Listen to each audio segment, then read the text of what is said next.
जवान शीला मस्त पिलाई करवाती थी, पूरा साथ देती थी। 3 घंटे की पिलाई के बाद शीला ऊपर चली गई और मुझे नींद आ गई। शाम के 6 बजे मोबाइल की घंटी बजी तो मेरी नींद खुली। ज्योति का फोन था। जीते क्या हुआ? इतना थक गया, लगता है बराबर की टक्कर दी है लड़की ने। चल फ्रेश हो जा, मैं शीला के हाथ से चाय भिजवा रही हूँ। मैंने सोचा शीला गई नहीं अभी तक, कहीं रात को यही रुकने का प्रोग्राम तो नहीं। फिर सोचा खैर अगर ऐसा प्रोग्राम बन भी गया तो मैं क्या कर सकता था, और फिर चिंता भी किस बात की। मैंने सोचा देखा जाएगा। मेरे पास मेरा वो ब्रह्मास्त्र तो था ही, मेरा 200 रुपये वाला कॉन्डोम, बड़ी बड़ी पिलाई करने वाला, गुफाओं के छक्के छुड़ाने वाला। मैं बाथरूम में घुस गया, नहाकर कपड़े बदले और सामने का दरवाजा खोलकर ड्राइंग रूम में बैठ गया। 10 मिनट बाद ही शीला आ गई। हाथ में ट्रे थी, ट्रे में चाय की केतली और कुछ नमकीन थे। आते ही बोली, लो भैया, भाभी ने भेजा है। फिर थोड़ा हंस कर बोली, जीत भैया, भाभी ने बोला है खाना ऑर्डर मत करना, भाभी ऊपर बना रही है चिल्ली चिकन और चने के दाल। आज आपका डिनर भी ऊपर ही है, आए भाभी बोल रही थी। 8 बजे पहुँच आ जाना ऊपर, पीछे की सीढ़ियों से, डिनर भी ऊपर ही है।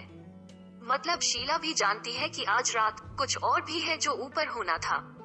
क्या ज्योति ने शीला को बता दिया था कि आज रात थुकाई होनी थी? कितना खुली हुई है ज्योति शीला से।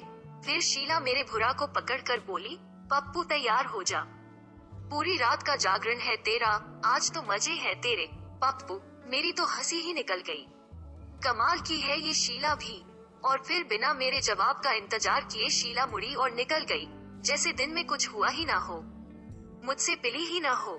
रात 8 बजे मैं पीछे की सीढ़ियों से ऊपर चला गया, साथ में अपनी दारू की बोतल भी ले गया। ज्योति अपने कमरे में हल्के पीले रंग चीनी नाइटी पहने लेटी हुई थी। नाइटी में से ज्योति के खरबूजों के गहरे भूरे निप्पल दिखाई दे रहे थे। गुफा वाली जगह पर भी चिड़िया की हल्की झलक पर थी। ज्योति की नाइटी घुटनों के ऊपर तक सरक गई थी, या ज्योति ने खुद सरका दी थी। बिस्तर पर लेटी ज्योति गजब की सुंदर और थुकाई करने वाली लग रही थी। ज्योति की गोरी सुडौल टांगे क्या मस्त थी। कुल मिलाकर माहौल छोटा चेतन खड़ा करने के लिए काफी था। मेरा तो मन करने लगा चढ़ जाऊं अभी भर जाए पर।